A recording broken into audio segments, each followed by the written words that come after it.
கிறிஸ்துவுக்குள் அன்பானவர்களே, உங்களை இயேசுவின் நாமத்தில் அன்போடு வாழ்த்துகிறேன்.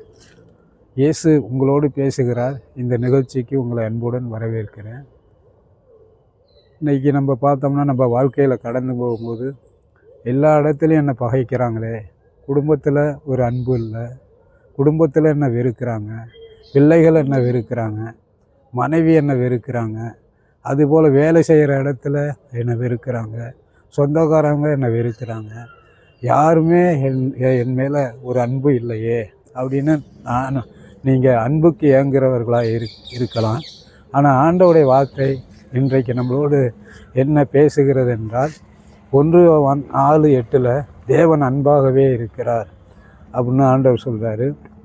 அன்பு என்பது தேவனுடைய ஒரு மகா பெரிய ஒரு கிருபை. தேவன் அன்பாகவே இருக்கிறார். அன்பு என்பது அவருடைய கட்டளைகளை நாம் கைக்கொள்ளும்போது, அவருடைய கற்பனைகளை, அவருடைய வார்த்தைகளை நாம் கைக்கொள்ளும்போது தேவன் நம்மேல் அன்பாக இருக்கிறார்.